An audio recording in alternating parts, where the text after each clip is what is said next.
¿Cómo están, amigos de Videos Mundo? Ahora sí, ya estamos con las últimas noticias de Venezuela, los reportes, la selección de las noticias más importantes, más aún cuando Donald Trump en las últimas horas no ha descartado una acción militar para intervenir Venezuela. Todos los reportes, los análisis correspondientes a continuación. No olvides dejarme tus opiniones y comentarios.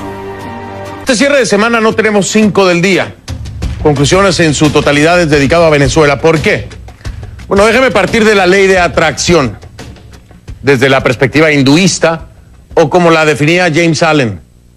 Es la creencia de que los pensamientos conscientes o inconscientes influyen sobre las vidas de las personas, argumentando que sus unidades energéticas devolverán a la persona una onda energética similar a la emitida y o emociones, creencias, anhelos que una persona posee que provocan consecuencias afines a lo que se está deseando, ¿no? Y por eso ahora le pregunto, ¿cuántas veces escuchó usted al fallecido presidente Hugo Chávez hablar de una invasión extranjera del imperio yanqui? ¿Y cuántas más ha escuchado a Nicolás Maduro hacer lo mismo? Y esas veces son las que escuchamos. ¿Quién sabe si no lo hacían de forma inconsciente también? Pues bien, tal vez, y solo tal vez, de tanto decirlo, lo han atraído. Consecuencias afines a lo que desearon. ¿Cómo lo define la ley de atracción? Bueno, si es que usted es partidario de esta, ¿no? Lo cierto es que hoy el presidente de Estados Unidos, Donald Trump, parece haber respondido a sus llamados. Porque por primera vez Trump aseguró que no descarta una opción militar en Venezuela, si fuese necesario. ¿Atracción o solo retórica? ¿Y qué haría falta para que fuese necesario? Este programa especial se lo presento así.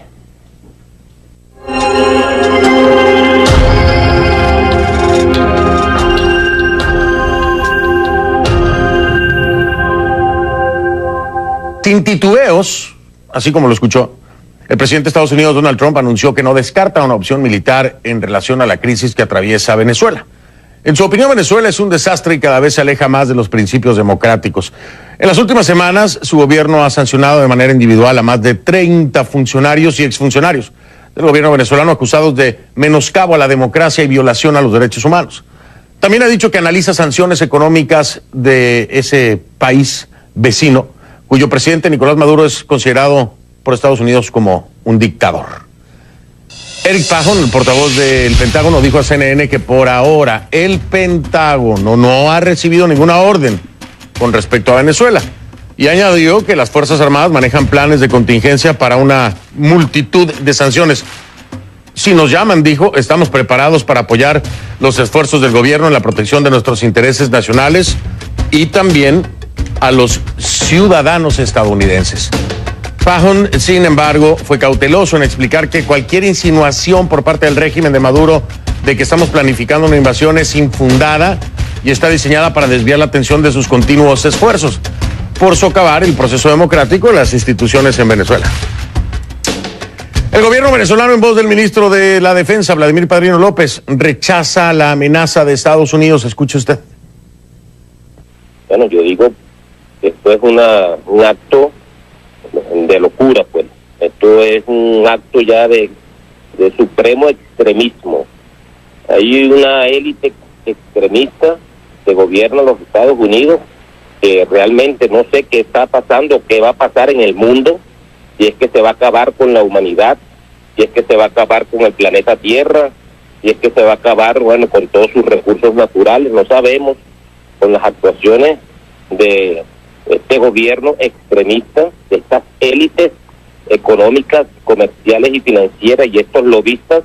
Bueno, no sabemos cuál va a ser el paradero del mundo en los próximos años cercanos. Yo prefiero pues que el canciller de la República se manifieste, se exprese de acuerdo a las instrucciones del señor presidente, y yo como soldado, junto a la Fuerza Armada Nacional Bolivariana y junto al pueblo, estoy seguro que todos estaremos en primera fila defendiendo los intereses y la soberanía de nuestra querida, amada Venezuela. Pero hay que resaltar que la opinión en Estados Unidos está dividida sobre las acciones que deben tomarse en contra del gobierno venezolano. Hay un amplio grupo que cree que Trump debe adoptar una postura más firme, incluyendo sanciones económicas contra el sector petrolero, mientras que otros creen que Estados Unidos debe abstenerse de una intervención militar y piensan que sancionar a la industria petrolera venezolana traería consecuencias a los ciudadanos estadounidenses y ganancias estratégicas a países como China y Rusia. Una carta de 4 senadores estadounidenses así lo demuestra. Dice, las sanciones dirigidas al sector petrolero, la única fuente real de ingresos del gobierno venezolano, incrementa la probabilidad de un impago desordenado. Una situación en la que el gobierno es forzado a caer en incumplimiento de pago con sus acreedores sin haber reestructurado sus deudas con anterioridad. Los acreedores podrían entonces tomar los activos petroleros del país y cortar las líneas restantes de financiación. Esto dificultaría la importación de artículos necesarios para los venezolanos, incluyendo alimentos y medicinas. Y agregan, nos preocupa que las sanciones unilaterales puedan afectar la economía de Estados Unidos, perjudicar la competitividad global de nuestros negocios e incrementar el costo para los consumidores. Una carta que le envían a Donald Trump. El relator especial de la ONU sobre derechos humanos y sanciones internacionales presentó el mismo argumento.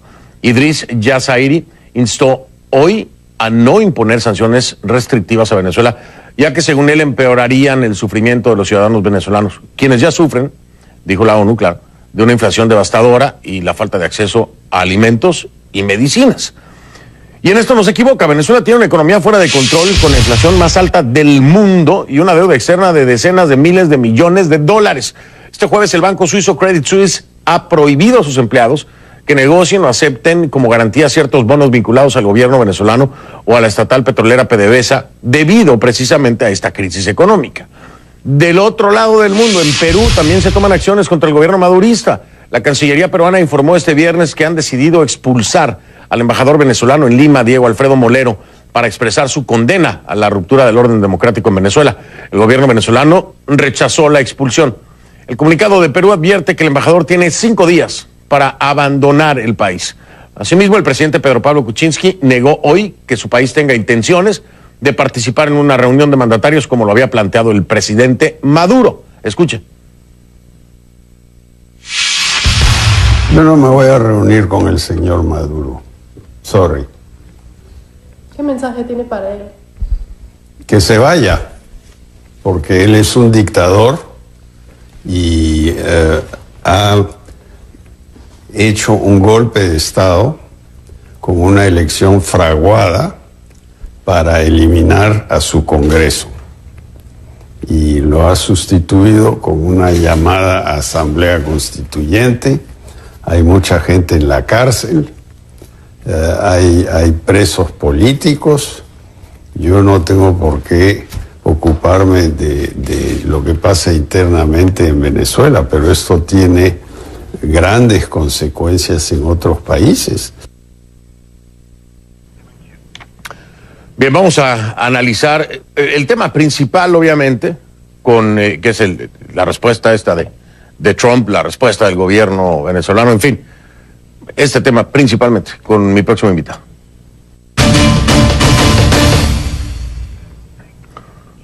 Le doy la bienvenida a Joseph Umire, director del Centro para una Sociedad Libre y Segura. Nos acompaña desde los estudios de CNN en Washington. Joseph, saludos. Hace no mucho tiempo, que será una semana y media, estábamos hablando tú y yo aquí acerca de tal vez el interés de provocar por parte del gobierno de Maduro una intervención militar de los Estados Unidos.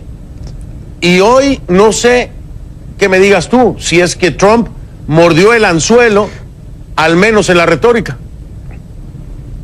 Bueno, sí, absolutamente estás correcto.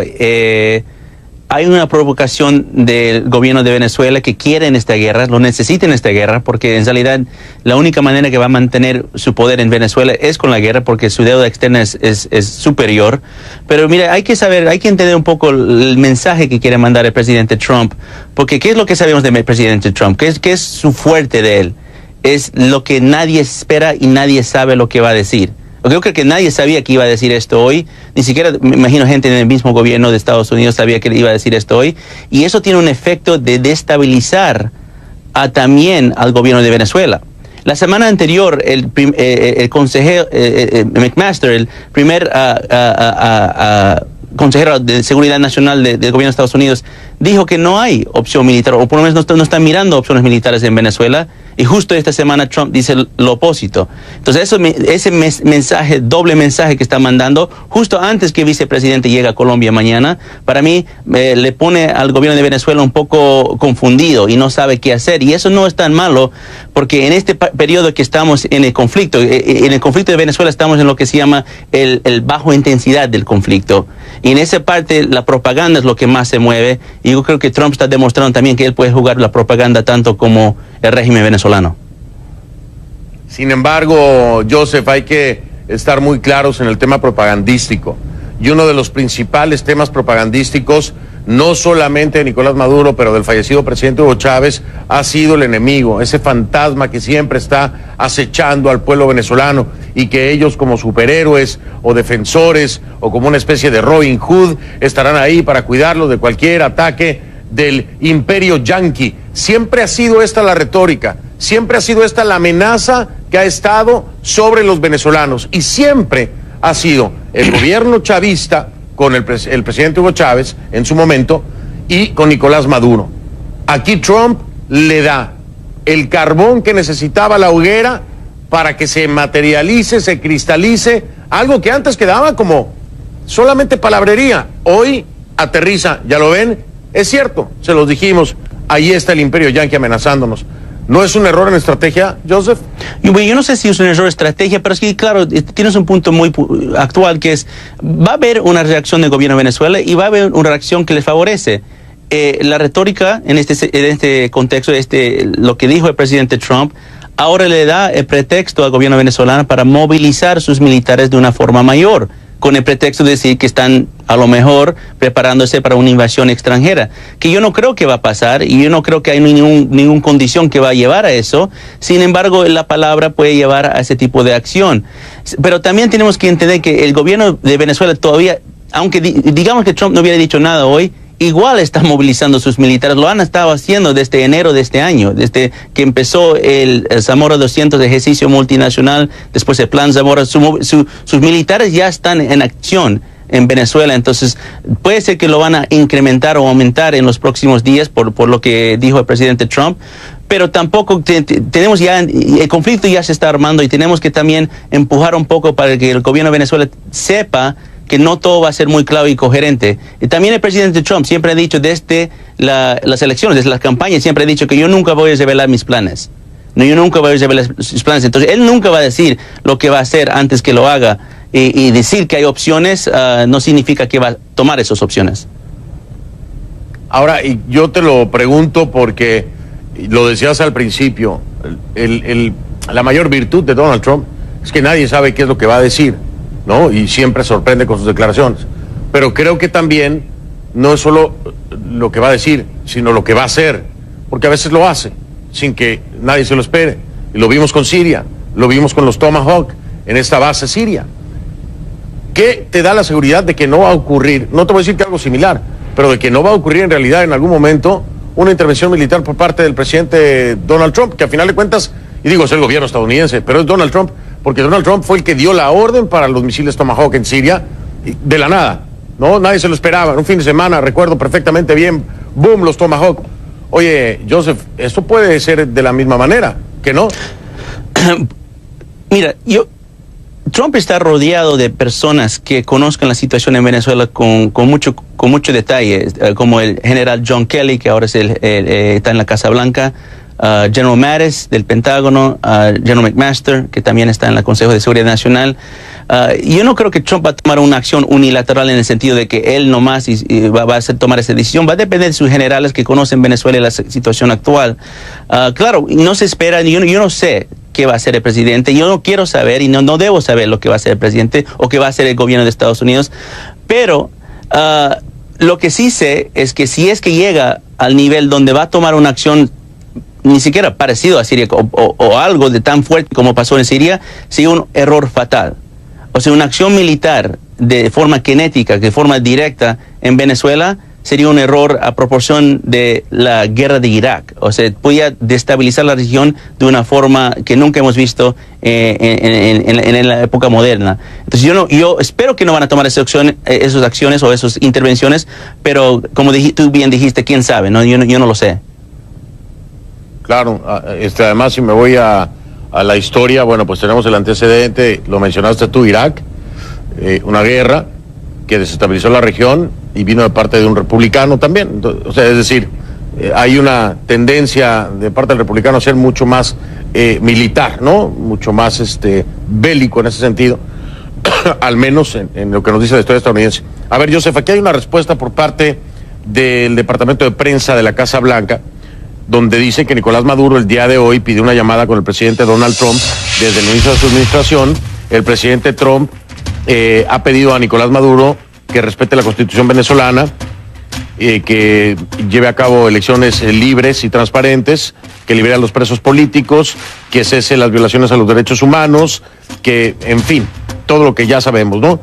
Dice, el régimen de Maduro se ha rehusado a escuchar este llamado, que ha tenido repercusión o eco en la región y en el mundo. En lugar de eso, Maduro continúa en un camino hacia la dictadura. Estados Unidos está con la gente de Venezuela frente a la opresión de Nicolás Maduro y su régimen. El presidente Trump hablará con mucho gusto con el líder de Venezuela tan pronto como la democracia sea restaurada en el país. Esto también es muy claro, ¿no? De alguna u otra forma, Joseph, es un bloqueo diplomático completamente, ¿no?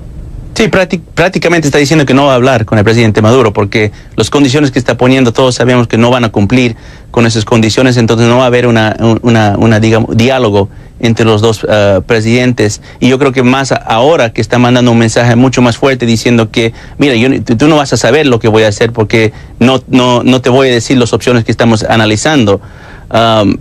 Mira, lo que está pasando en Venezuela es muy problemático, es muy peligroso, y el gobierno venezolano, y esto es un punto muy importante, el gobierno venezolano quiere provocar una reacción militar de Estados Unidos. Pero lo bueno es que el gobierno de Estados Unidos sabe esto, sabe que eso es el propósito del gobierno venezolano. Entonces ahora estamos en un periodo donde se está jugando un poco ajedrez. Cada pedazo, cada movida, cada mensaje es muy importante. Si se mueve estos pedazos y mensajes de una forma muy táctica, estratégica, podemos evitar un conflicto mayor. Pero si no, si esto se sale fuera de las manos de tanto el gobierno de Estados Unidos como el gobierno de Venezuela, podría llegar a ser un conflicto al nivel de cómo estamos viendo en el Medio Oriente, en Siria o en otras partes de esa región. Entonces tenemos que tener mucho cuidado. Esto, como te estaba diciendo antes, esto es un periodo muy peligroso que mayormente se conoce en el mundo militar como el temporada de baja intensidad, porque no quieres que llegue a la temporada de alta intensidad cuando ya empiezan a llegar los buques y los portaaviones, y eso es ya una guerra total. Bueno, dicen en mi país, hay un dicho, Joseph, que dice que tanto fue el cántaro al agua hasta que se rompió, ¿no? Entonces tanto han dicho que va a haber una invasión yanqui y ahora pues no lo sabemos, veremos. Ahora es baja intensidad, como dice Joseph, baja intensidad porque no se ha llegado a una acción militar. Pero el mismo Joseph Umire, y ya para que se lo diga él, no sé, no estoy seguro, pues es que Joseph sabe que no puede certificar que no vaya a ocurrir así. Joseph, te mando un abrazo, buen fin de semana y gracias. Gracias, Fernando, un abrazo también. Igualmente, Joseph Umire, director del Centro para una Sociedad Libre.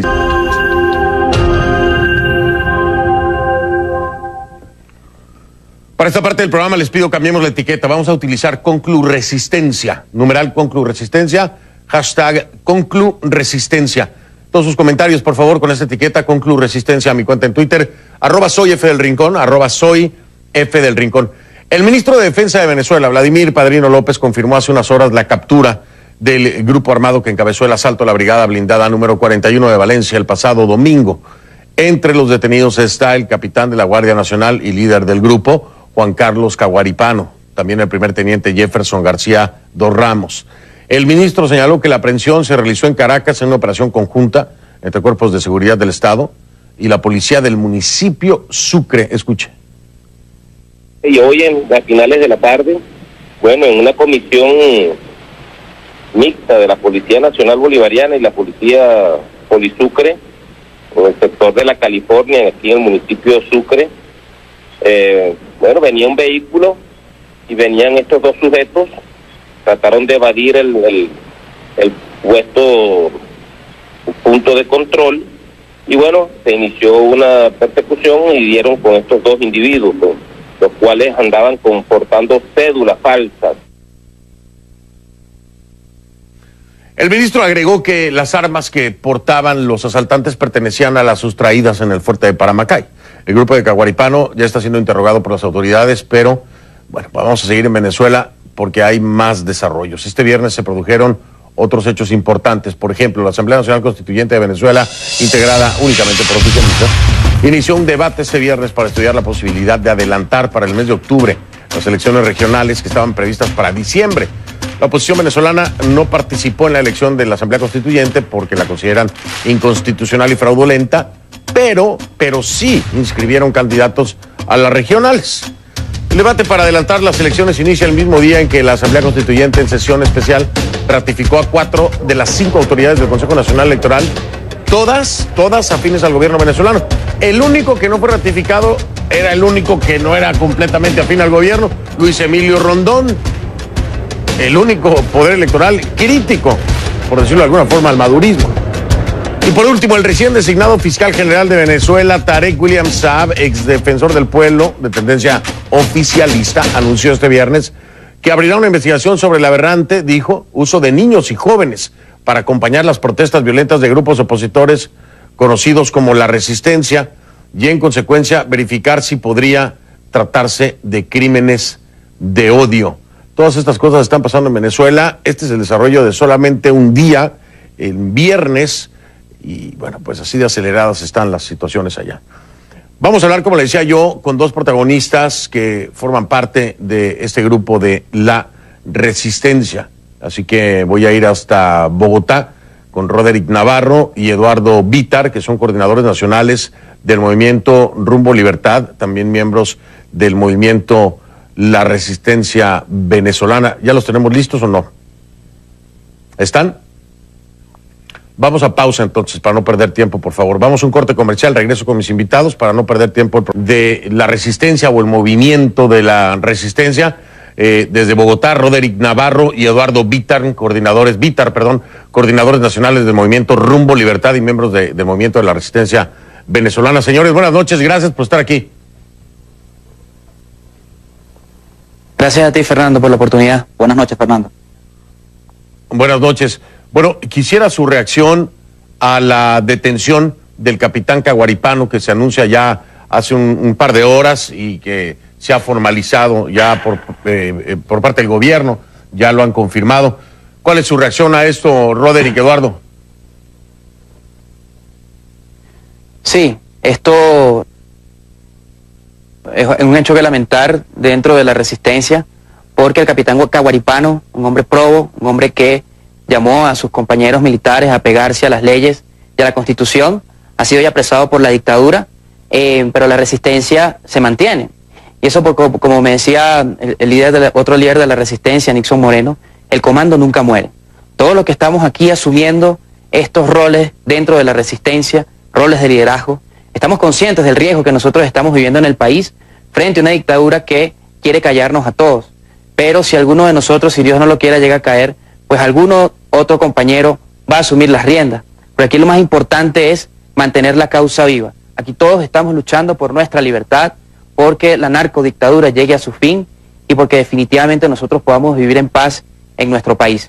De tal manera que el mensaje a los venezolanos en cuanto a esta situación es que esto lo lamentamos el día de hoy, que esta captura del capitán Caguaripano, pero estamos seguros que dentro de sus compañeros ellos van a seguir comandando como tienen que hacerlo. El descontento dentro de la Fuerza Armada no va a cambiar, toda esta huelga de brazos caídos que hay no va a cambiar, toda esta incorporación de militares activos y retirados a la Resistencia, eso no va a cambiar, porque el mensaje que dio el capitán Caguaripano el domingo pasado fue que la Fuerza Armada está del lado del pueblo. Y eso rompe el mito ante el mundo de que esta Fuerza Armada pues está obediente a Maduro y a toda la narcodictadura que está en el poder. Déjenme preguntarles algo para entender bien, porque creo que se ha hablado mucho con oficialistas, con opositores, vaya, a nivel político. La resistencia, yo la interpreto o la entiendo como esos escudos que vemos frente a la Guardia Nacional Bolivariana, recibiendo perdigones, parándose enfrente de las tanquetas, protegiendo a muchos otros civiles que están en el lugar. ¿Podríamos entender a la resistencia así? Fernando, la resistencia va mucho más allá de eso. La resistencia tiene muchos años organizándose. Nosotros desde el año 2007 venimos trabajando a nivel nacional en todo el país, articulando células en función de organizar este gran movimiento para llegar a la desobediencia civil. La desobediencia civil para nosotros es la única alternativa para ponerle fin a la dictadura. Todo lo que estamos haciendo es en función de dar la libertad a nuestro país. Nosotros como Movimiento Rumbo Libertad y toda la articulación que hemos hecho en todo el país en los últimos meses es en función de eso. En función, en la parte militar, nosotros hemos ido articulando y tenemos muchísima información de lo que se está haciendo allá adentro. El capitán Caguaripano es un hermano de lucha, es un compañero que conocimos hace muchísimo tiempo y hemos estado en conversación. Es un hombre probo, sumamente probo, un hombre que tiene un carácter determinante, un hombre corajudo, que asumió esta responsabilidad porque sencillamente no queda otra alternativa. Nosotros hemos tenido que asumir el rol que los otros actores políticos no asumieron. Y por eso es que desde la resistencia hemos tenido que asumir que a la resistencia hay que enrostrarla. A la resistencia no le puede ocurrir lo mismo que ocurrió en el año 2014, cuando decidimos acompañar a algunos sectores de la Mesa de la Unidad Democrática para ponerle fin a la dictadura y posteriormente estos actores se fueron a un diálogo y inventaron otras rutas. Dime, Fernando. Déjame preguntarte para dejárselo claro a toda la audiencia. Yo lo tengo claro, pero quiero que ustedes lo digan. Son apartidistas, no están vinculados a ningún movimiento político, a ningún partido político. Me lo pueden confirmar, ¿no? Así es, Fernando. No pertenecemos a ningún partido político. Nuestra identidad está plenamente en la resistencia. Y además nuestro pensamiento político se basa en la libertad. Sí. No estamos allí porque allí prevalece el pensamiento socialista y Venezuela no necesita más socialismo. Ahora, entender, es una coalición, es una unión cívico-militar como la defendía o la definía el capitán Caguaripano, como lo hemos escuchado desde ese frente. Cuando se habla de cívico-militar, quiero entender, la resistencia, es decir, ustedes están en comunicación con parte de esos militares que están en contra de lo que se está llevando a cabo por parte del régimen de Maduro. Sí, Fernando, en efecto es así. Y eso pasa porque ya el llamado que nosotros hicimos el domingo pasado, cuando además ocurre la Operación David, es que es necesaria que la Fuerza Armada se apegue a las leyes, se apegue a la Constitución y se ponga del lado del pueblo que quiere la libertad. Que cumplan con su trabajo, porque si ellos asumen ese comportamiento, ellos se van a convertir en un elemento reunificador del Estado. Los civiles en resistencia, que es el pueblo organizado, se han convertido en el elemento unificador de la nación. Y juntos podemos ser el elemento unificador de todo el país. Déjenme hacer una pausa para rezar con ustedes, Roderick y Eduardo. Quiero entender también y que nuestra audiencia entienda, en esta coordinación y comunicación cívico-militar, ¿qué ha dicho la oposición? Porque estoy seguro, y no me lo puedo negar, que ha habido acercamientos por parte de factores de la oposición, por parte de partidos de la MUD, para hablar con la resistencia, para proponerles, para decirles, para entender, o no sé, ustedes me dirán, pero quiero entender cómo es que los perciben, cómo es que ustedes se han enfrentado a esto para poder ser independientes y no partidistas. Hago una pausa, regreso, estoy con Roderick Navarro y Eduardo Vítar, coordinadores nacionales del movimiento Rumbo Libertad y del movimiento La Resistencia Venezolana. Ya regreso. De regreso con Roderick Navarro y Eduardo Vítar, son coordinadores nacionales del movimiento Rumbo Libertad y miembros del movimiento de la Resistencia Venezolana. ¿Se ha acercado a ustedes la oposición? En algún momento, estoy seguro, facciones de algunos de los partidos o de la misma Mesa de la Unidad para hablar con ustedes. ¿Cuál ha sido el acercamiento? ¿Qué es lo que les han dicho? Bueno, Fernando, aquí es importante decir que desde el 2007 para acá han pasado 10 años. Nosotros somos parte de ese movimiento estudiantil que irrumpió en el año 2007 y que desde entonces esa generación se quedó para hacer política. Nosotros fuimos de esos jóvenes que creyeron que los partidos se cambiaban desde adentro y fuimos parte de la Mesa de la Unidad. Allí fuimos también dirigentes políticos haciendo vida en los partidos. Y el tema es que nosotros nos conocemos durante todo este tiempo, todos los actores políticos de la MUD nos conocen a nosotros y nosotros los conocemos a ellos. Todo este transitar hacia la resistencia se dio porque en un punto nosotros entendimos que el camino al socialismo primero no era lo que necesitaba el país, y en segundo lugar nosotros llegamos a un punto en el que concluimos que la salida en Venezuela no es electoral, cuando los pilares de la dictadura son el narcotráfico, el terrorismo y el castrocomunismo. En ese sentido fue que planteamos la desobediencia civil. Al sol de hoy, el pueblo venezolano ha tenido una conciencia política muy importante, y eso ha hecho que a través de la resistencia, a través de todas las manifestaciones de la calle, de toda la articulación que se ha hecho por distintos grupos en todo el país, eso ha hecho que la gente sea la que presione a la clase política en torno a esta postura. En el año 2014, hablar del 350 era para la MUD divisionista, radical, fascista, e incluso que era antipolítico.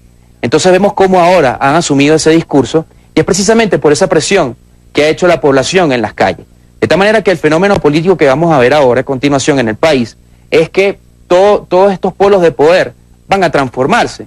Hoy la situación es MUD-PSUV, pero por todo lo que está sucediendo y por las ganas que tiene la gente de salir de esta situación, y además de rechazar las políticas de la dirigencia, pues entonces eso se va a transformar en la MUD-PSUV y toda la gente que quiere salir a través de la desobediencia civil de esta situación. Por eso, nosotros hasta el sol de hoy, en el periodo de resistencia, no ha habido contacto con la MUD, porque precisamente ellos creen que la salida electoral y que todavía estamos en una democracia en porcentaje, y por eso pues entre nosotros no ha habido, desde aquel entonces, no ha habido ningún tipo de comunicación. ¿Cómo se llama? Espérenme un momento, a ver, estoy confirmando algo.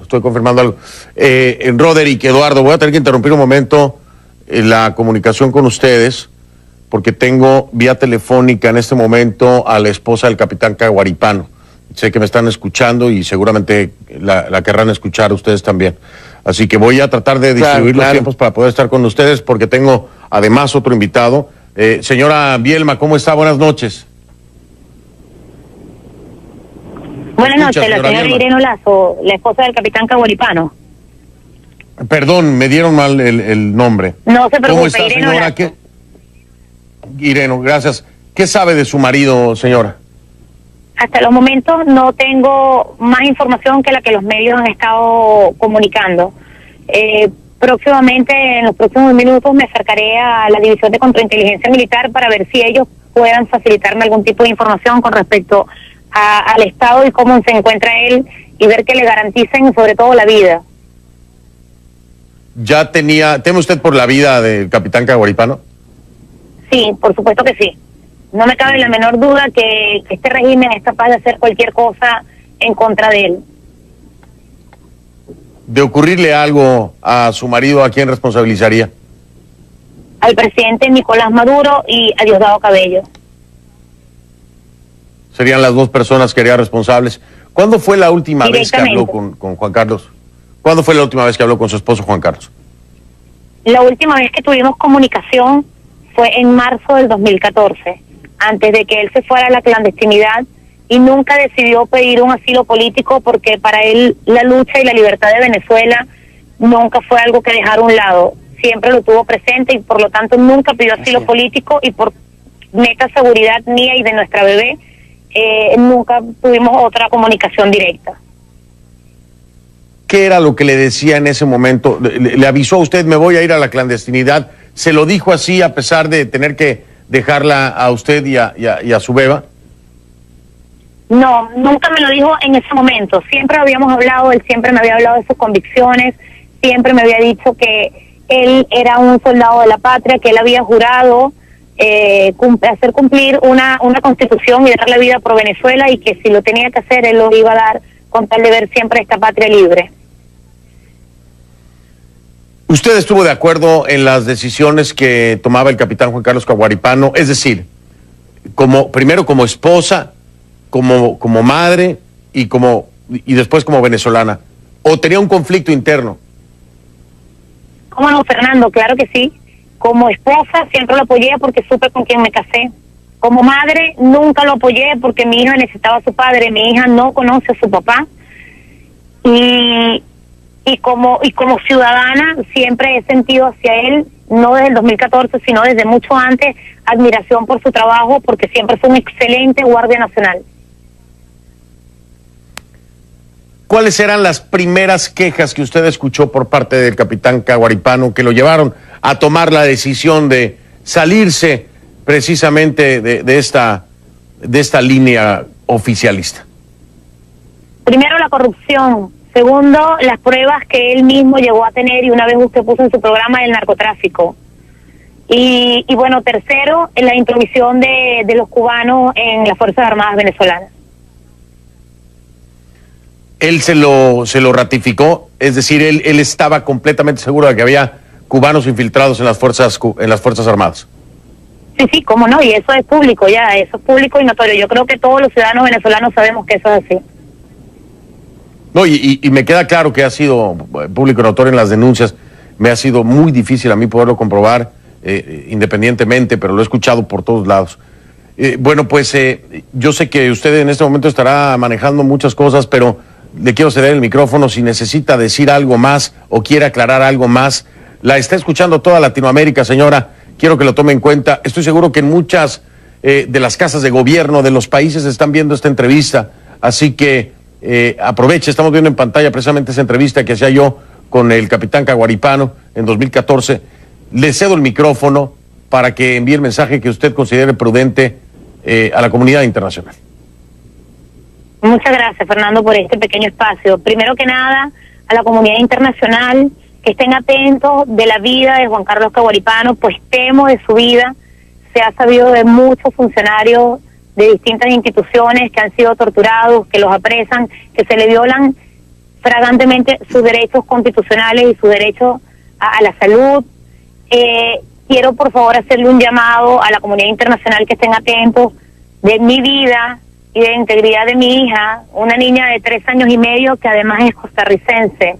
Y desde el día lunes he pedido apoyo en el Consulado de Costa Rica y todavía no tengo ningún tipo de respuesta por parte de la cónsul. Necesito protección para mi hija. En el 2014 mi hija fue sujeta a un intento de sustracción por parte de funcionarios. Yo puse la denuncia y la denuncia nunca fue procesada. La fiscal simplemente lo que me dijo fue: lo mejor para usted es que se vaya del país.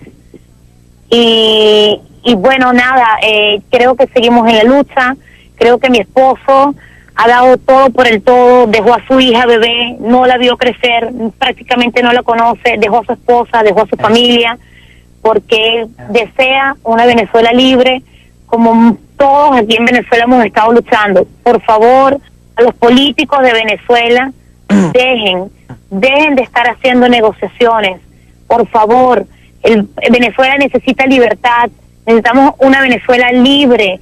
Y que el sacrificio que hizo mi esposo, porque no disparó un solo tiro, no mató a nadie, simplemente dio una demostración de que hay que desarmar a las Fuerzas Armadas que está asesinando al pueblo venezolano. Por favor, no nos abandonen, estén muy atentos con lo que vaya a suceder con el capitán Caguaripano en las próximas horas y apoyo, por favor, a mi persona y a mi hija. Lo debe haber escuchado el gobierno de Costa Rica, el llamado de la señora Irene acerca de esto que tiene que ver con la ciudadanía de su hija. Su hija es costarricense, está pidiendo apoyo y protección para esta ciudadana costarricense, su hija. Y bueno, pues por otra parte también preguntarle, señora, ¿usted estaría dispuesta a abandonar el país? ¿Teme por su seguridad y la de su hija? Sí, temo por mi seguridad, temo mucho por la seguridad de mi hija. De abandonar el país todavía sería un conflicto interno que tendría que analizar, porque en estas circunstancias, después de 3 años y medio de estar distanciada de Juan Carlos, no sería justo dejarlo solo en este momento. Pero quedarme también sería poner en riesgo a mi bebé. Estoy realmente en un dilema que esperemos que a las próximas horas, pues, Dios me abra caminos, me ilumine y me dé la dirección correcta. Vamos a esperar una respuesta de las autoridades en torno al capitán Juan Carlos Caguaripano. Obviamente el derecho que tiene su esposa de ser informada de su situación, y también vamos a estar muy al pendiente de cualquier respuesta que pueda dar el gobierno de Costa Rica cuando se solicita protección para una ciudadana costarricense, en este caso la hija del capitán Caguaripano y su señora esposa. Estamos al pendiente, señora.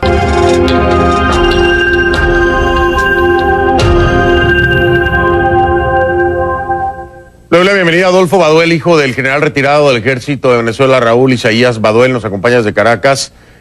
Bueno, quiero decirte de antemano que tengo muy poco tiempo, Adolfo. Eso no quiere decir que no le vaya a dar más espacio el lunes, que quede claro. Fue por esta llamada que tuvimos por la captura de Caguaripano. Solo quiero preguntarte y aprovechar estos 3 minutos para que me digas qué sabes de tu padre, a dónde han ido, qué les han respondido y qué es lo que piensan. Adelante, por favor. Buenas noches a todos. Tenemos más de 80 horas sin saber el paradero de nuestro padre, pero lo único que tenemos seguro es que lo tiene la Dirección de Inteligencia Militar, pues esto es lo único que la información que nos han dado desde la cárcel de Ramo Verde, donde estaba desde hace más de 8 años. Hemos acudido a diferentes organismos del Estado, como la Defensoría del Pueblo, la Fiscalía, hemos ido al Fuerte Tiuna y no nos han dado ninguna respuesta. Cabe destacar que durante ese momento no existe una orden de traslado emitida por el tribunal, lo cual tampoco nos ha dado respuesta. ¿Esto para ustedes es un secuestro? ¿Lo toman como tal o de alguna forma lo ven como un traslado por parte de las autoridades? ¿Cómo lo están interpretando, Adolfo? No, lo tomamos como un secuestro por parte del Estado, porque ya es que ellos son los responsables de su seguridad, de su custodia, y ellos fueron los que lo sacaron de la cárcel de Ramo Verde. Los organismos de inteligencia del Estado han sacado a mi padre de Ramo Verde y no nos han dado ningún tipo de respuesta. Ningún organismo del Estado nos ha dado respuesta. Ningún organismo del Estado. ¿Qué es lo que les dicen? Porque quiero imaginarme que la audiencia internacional entienda, llegan a buscar ante las autoridades a un ser querido y se supone que les den respuesta y nadie les da respuesta. ¿Qué es lo que les dicen? No nos dan respuestas serias, más bien nos dicen, si vamos a la Dirección de Inteligencia Militar, nos dicen que está en Ramo Verde, en la cárcel de Ramo Verde, pero cuando vamos a la cárcel de Ramo Verde, solicitamos hablar con el director y el director no nos da la cara. Y la única respuesta que nos da por parte de los custodios de Ramo Verde es que saben y nos aseguran que fue la Dirección de Inteligencia Militar quien se lo llevó. Es decir, que en manos de la Dirección de Inteligencia Militar debe estar la custodia de mi padre. Pero ¿y la Dirección de Inteligencia Militar qué les da? ¿Qué les dice? ¿Qué información les da? Nos dice que está en la cárcel de Ramo Verde, nos dice que él está en la cárcel de Ramo Verde. Hoy era día de visita en la cárcel de Ramo Verde y asistimos y ni siquiera nos permitieron el acceso. Pues solicitamos hablar con el director del penal y no nos dio la cara. Y el custodio que estaba de guardia nos dice que mi padre no está en el penal, que él nos asegura que se lo llevó la Dirección de Inteligencia Militar, lo cual que se lo llevó de una manera muy violenta, lo esposaron, lo encapucharon y lo amordazaron. Por eso es que decimos que es formalmente un secuestro. Adolfo, me tengo que ir. Hablemos más el lunes de este tema también. Me voy a poner en contacto con ustedes de nueva cuenta para...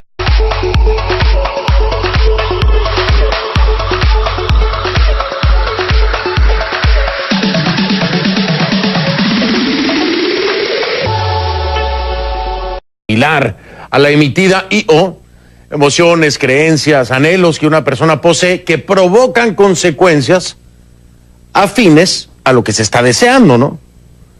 Y por eso ahora le pregunto, ¿cuántas veces escuchó usted al fallecido presidente Hugo Chávez hablar de una invasión extranjera del imperio yanqui?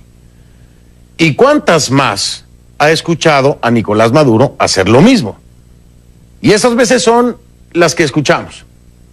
¿Quién sabe si no lo hacían de forma inconsciente también? Pues bien, tal vez, y solo tal vez, de tanto decirlo, lo han atraído. Consecuencias afines a lo que desearon. ¿Cómo lo define la ley de atracción? Bueno, si es que usted es partidario de esta, ¿no? Una invasión es infundada y está diseñada para desviar la atención de sus continuos esfuerzos por socavar el proceso democrático de las instituciones en Venezuela. El gobierno venezolano, en voz del ministro de la Defensa, Vladimir Padrino López, rechaza la amenaza de Estados Unidos. Escuche usted. Bueno, yo digo que esto es un acto de locura, pues. Esto es un acto ya de supremo extremismo. Hay una élite extremista que gobierna los Estados Unidos, que realmente no sé qué está pasando, qué va a pasar en el mundo, si es que se va a acabar con la humanidad, si es que se va a acabar con el planeta Tierra, si es que se va a acabar, bueno, con todos sus recursos naturales, no sabemos, con las actuaciones de este gobierno extremista. Individual a más de 30 funcionarios y exfuncionarios del gobierno venezolano acusados de menoscabo a la democracia y violación a los derechos humanos. También ha dicho que analiza sanciones económicas de ese país vecino, cuyo presidente Nicolás Maduro es considerado por Estados Unidos como un dictador. Eric Pajon, el portavoz del Pentágono, dijo a CNN que por ahora el Pentágono no ha recibido ninguna orden con respecto a Venezuela. Y añadió que las Fuerzas Armadas manejan planes de contingencia para una multitud de sanciones. Si nos llaman, dijo, estamos preparados para apoyar los esfuerzos del gobierno en la protección de nuestros intereses nacionales y también a los ciudadanos estadounidenses. Pajon, sin embargo, fue cauteloso en explicar que cualquier insinuación por parte del régimen de Maduro de que estamos planificando... ¿Cómo están, amigos de Videos Mundo? Ahora sí, ya estamos con las últimas noticias de Venezuela, los reportes, la selección de las noticias más importantes, más aún cuando Donald Trump en las últimas horas no ha descartado una acción militar para intervenir Venezuela. Todos los reportes, los análisis correspondientes a continuación. No olvides dejarme tus opiniones y comentarios. Este cierre de semana no tenemos 5 del día. Conclusiones en su totalidad es dedicado a Venezuela. ¿Por qué? Bueno, déjeme partir de la ley de atracción, desde la perspectiva hinduista o como la definía James Allen. Es la creencia de que los pensamientos conscientes o inconscientes influyen sobre las vidas de las personas, argumentando que sus unidades energéticas devolverán a la persona una onda energética similar. Lo cierto es que hoy el presidente de Estados Unidos, Donald Trump, parece haber respondido a sus llamados, porque por primera vez Trump aseguró que no descarta una opción militar en Venezuela, si fuese necesario. ¿Atracción o solo retórica? ¿Y qué haría falta para que fuese necesario? Este programa especial se lo presento así.